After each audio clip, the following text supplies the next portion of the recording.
পেঁয়াজ পোড়া স্মোকি ফ্লেভারের চিকেন বিরিয়ানি। কি ভাবছেন এটা আবার কি ধরনের বিরিয়ানি? সেটাই তো আজকে আমি আপনাদের সঙ্গে শেয়ার করতে চলে এসেছি। আর এই চিকেন বিরিয়ানিটা আমি জানি 100%-এর মধ্যে 95% মানুষই মনে হয় জানেন না যে এই স্মোকি ফ্লেভারটা আসলে কি সুন্দর একটা ফ্লেভারে বিরিয়ানি হয়ে থাকে। তো আপনারা জানেন না তো কি হয়েছে, আমি তো আছি আনিশা, আপনাদের সঙ্গে শেয়ার করব আজকের এই পেঁয়াজ পোড়া স্মোকি ফ্লেভারের চিকেন বিরিয়ানি। তো বন্ধুরা, আমার এই ভিডিওটি যদি আপনাদের ভালো লেগে থাকে তবে অবশ্যই চ্যানেলটিকে সাবস্ক্রাইব করতে ভুলবেন না, আর পাশে থাকা বেল বাটনটি ক্লিক করে দেবেন যেন পরবর্তী যে আমি নতুন নতুন ভিডিওগুলো ছাড়বো সেগুলো সবার আগে গিয়ে আপনার কাছেই নক করে। তো বন্ধুরা, আজকে অবশ্যই এই বিরিয়ানি নিয়ে যদি কমেন্টস থাকে বা আমার চ্যানেল নিয়ে কোনো কমেন্টস থাকে তবে অবশ্যই কমেন্টসে জানিয়ে দেবেন এবং শেয়ার করতে ভুলবেন না। লাইক তো অবশ্যই করবেন। বাই দ্য ওয়ে, আমি আনিশা, ASS রান্নাঘরে আপনাদের সকলকে আবারও স্বাগতম। নিয়ে আসছি নতুন একটি রেসিপি। তো এখানে আমি চিকেন বিরিয়ানি করব, যেহেতু কিছু চিকেন আমি নিয়ে নিয়েছি এবং সেগুলোকে খুব সুন্দর করে পরিষ্কার করেও কিন্তু ধুয়ে নিয়েছি। তো পরিষ্কার করা তো মাস্ট বি। এখন আমি এগুলোকে এখানে আমি দিয়ে দেব কিছুটা আদা বাটা। সমস্ত উপকরণগুলো আপনারা এখানে দিয়ে দিতে পারেন, যাই হোক আমি আলাদা করে একটু আপনাদের সঙ্গে শেয়ার করে দিচ্ছি। এখানে আমি টক দই নিয়ে নিয়েছি। টক দইকে আমি খুব সুন্দর করে ফেটিয়ে নিচ্ছি। একটু সময় নিয়ে টক দইটাকে ফেটিয়ে নেবেন যেন এর মধ্যে কোনো দোলা বা লাম্পসটা না থাকে। একটুখানি চিনি দিয়ে দিলাম এবং দিয়ে দিচ্ছি লাল লঙ্কা। আপনারা যে যেমনটা বিরিয়ানিটা ঝাল ঝাল খেতে চাবেন ঠিক সেইভাবেই আপনারা এখানে লাল লঙ্কাটা ব্যবহার করতে পারেন। সমস্ত উপকরণগুলো ভালো করে মিশিয়ে নেব। একটুখানি হলুদ দিয়ে দিচ্ছি যেন এর কালারটা একেবারে পারফেক্ট আসে। তো এখানে আমি কিন্তু বিরিয়ানি মশলা নিয়ে নিয়েছি। আপনারা যে কোনো ব্র্যান্ডেরই একটা বিরিয়ানি মশলা নিয়ে নিতে পারেন। এখানে আমি পুরো বিরিয়ানি মশলার প্যাকেটটা ব্যবহার করিনি, যেহেতু আমি সামান্য পরিমাণে রান্না করব। প্রায় হাফ কেজি চালের আমি এখানে রান্না করছি, যার কারণে আমি এখানে সামান্য একটু বিরিয়ানির যে মশলাটা সেটা নিয়ে নিয়েছি। আপনারা আপনাদের পরিমাণ মতো এখানে ব্যবহার করবেন। চিকেন বিরিয়ানি মশলাটা এখানে জিরে গুঁড়ো দিয়ে আমি মিশিয়ে নেব খুব সুন্দর মতো করে এটাকে আবারও। এবং আমি যে এখানে চিকেনটা রেখেছিলাম আদা বাটা দিয়ে, আমরা আদা বাটাটাও এখানে ব্যবহার করতে পারতাম, যাই হোক আমি আগে দিয়ে দিয়েছি। এখন আমি এই মিশ্রণটাকে এর মধ্যে দিয়ে চিকেনটাকে খুব সুন্দরভাবে কিন্তু মেখে নেব। মেখে নিয়ে আমি প্রায় 15 থেকে 20 মিনিটের জন্য এই চিকেনটাকে রেস্টে রেখে দেব।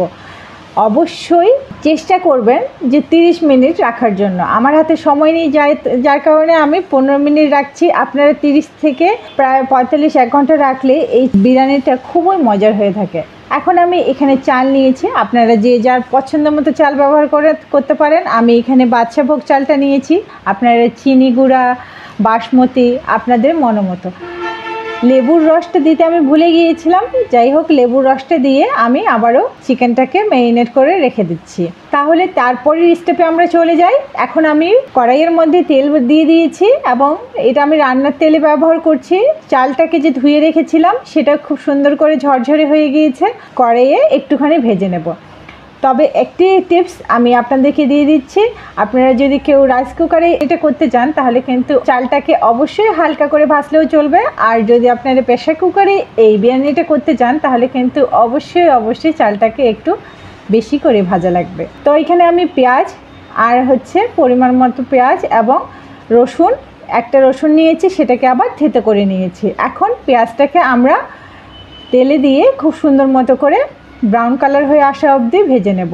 দিচ্ছি তেজপাতা এবং গরম মশলা, দিচ্ছি এখানে দারচিনি, সাদা এলাচ এবং দিয়ে দেব এখানে রসুন, থেতো করা রসুনটাও দিয়ে দিয়েছি।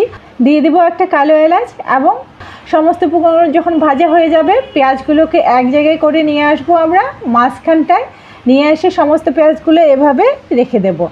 এখন আমরা যে ম্যারিনেট করে রেখেছিলাম চিকেনটাকে, সেই চিকেনটা কিন্তু এই পেঁয়াজের উপরে দিয়ে দেব। চুলোটাকে অবশ্যই লোয়ে রাখতে হবে, নইলে কিন্তু এটা পুড়ে একেবারে ছাই হয়ে যাবে আর খেতেও ভালো লাগবে না। তো আমি কিন্তু চিকেনটাকে পেঁয়াজের উপরে দিয়ে দিয়েছি এবং এর মশলাটা একটুখানি জল দিয়ে ধুয়ে দিয়ে দিয়েছি। কোনো রকম নাড়াচাড়া করব না, ঢেকে দেব। ঢেকে দিয়ে আমি অপেক্ষা করব 3 মিনিটের মতো আমরা অপেক্ষা করছি। 3 মিনিট পরে আপনারা দেখবেন যে লো ফ্লেমে দিয়েছেন গ্যাসটা, তারপরেও কিন্তু নিচের পেঁয়াজটা কিন্তু লেগে গিয়েছে এবং একটুখানি কালচে কালচে হবে। আপনাদেরকে আমি দেখিয়ে দিচ্ছি। এই যে দেখুন, নিচের পেঁয়াজটা খুব বেশি পুড়ে যায়নি, আবার একটুখানি পুড়ে গিয়ে এর যে পোড়া পোড়া স্মোকি একটা ফ্লেভার আছে, সেই ফ্লেভারটা কিন্তু এই চিকেনের মধ্যে ঢুকে গিয়েছে। তো এখন আমরা নেড়ে চেড়ে এই চিকেনটাকে কিছুক্ষণ কষিয়ে নেব। দিয়ে দিচ্ছি এখানে চিকেনের স্বাদ অনুযায়ী লবণ। এখন এই লবণটা দেওয়ার পরে আমরা চিকেনটাকে বেশ কিছুক্ষণ ভেজে নেব এবং তেল ছেড়ে আসা অবধি আমরা এটাকে ভাজবো।